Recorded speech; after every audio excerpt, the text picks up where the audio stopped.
Hi guys, my name is Cliff Maag. I'm one of the original inventors of the Maag Audio EQ4 and PREQ4.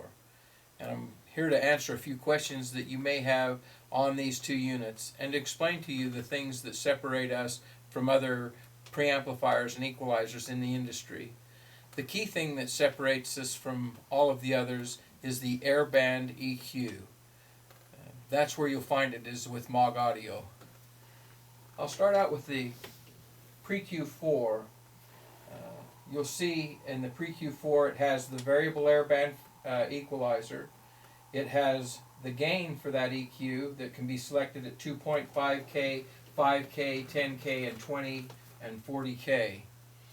The potentiometer has 21 positions, so it has small increments that you can add, and you can return to any of those positions as you may add that to a vocal or to anything that you're recording. So you can always recall those positions with this potentiometer. The gain also has the same 21 positions, so that you can return to the gain setting that you may have used on a vocal or anything that you want to remember those settings on. The EQ that we use is a boost-only shelf at those frequencies that I told you earlier.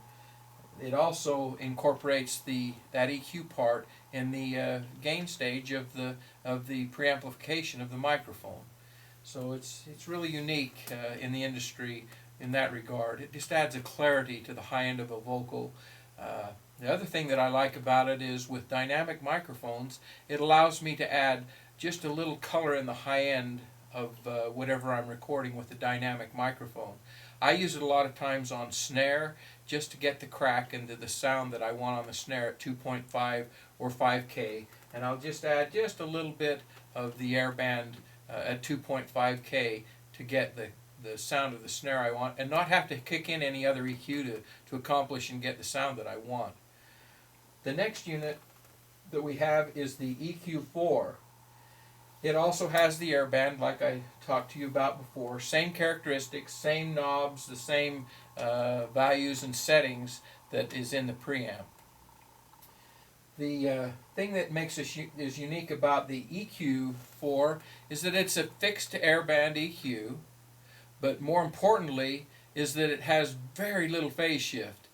And some may not realize how important it is to keep things, when you're EQing, phase shift, keeps it the same as what came in. You can send back out and tear it apart in all these band passes and add it back together and have the same thing that you came in with go out the other end of it. So it's pretty amazing that that can even happen with any equalizer. Take it apart and put it back together and sound like the source material that you received. The EQ4 does that as good as it can be done that we know of right now.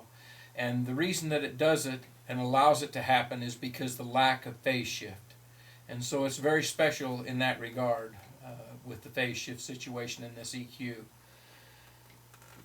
It is never meant to be a surgical EQ. This was never designed to be a surgical EQ, but it's meant to help you to just change the color in the area that you want to color, in the bottom end, in the mids, in the high end, add sheen to the high end. And it allows you to add a lot of clarity and put that color in the high end that you wouldn't otherwise generally be able to push and to do.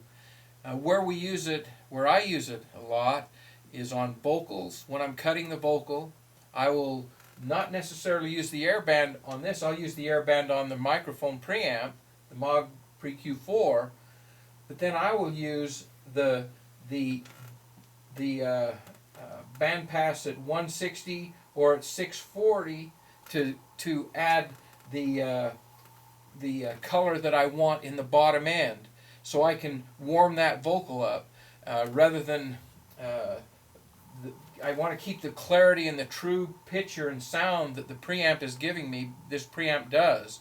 And then I just want to add the color in the bottom end like a transformer may do on other preamps that are out there. Adds that bottom end that we want on the, that we love to hear on vocals. I can accomplish that and do accomplish it with the EQ in those frequencies. Then I commit that to tape or to the computer. The other area where that I love to use the EQ is when I'm mixing. I'll put it on the 2 bus. I will set it flat, and this unit is set flat right now, and then I'll just set the air band where I feel like I'll probably be pushing it, even though I'm not pushing anything right now. I'll kick it in and out, verify that yes, it sounds the same in as out. It's within 0.2 of a dB on every band pass. It is the same sound in and out. Once I have that, then I will kick the EQ in. I will tweak it where I like it. I may take the air band and boost it just a few clicks on the 10K, for instance. That'd be a good starting place.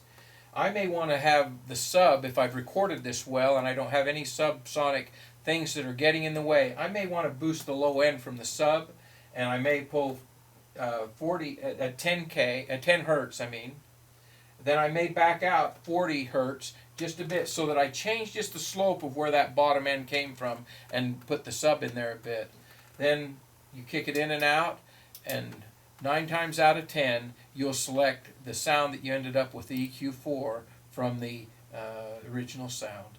So appreciate you looking and listening to us today, and if you have any questions, feel free to go to maagaudio.com and we'll answer any questions that you may have. Thanks again.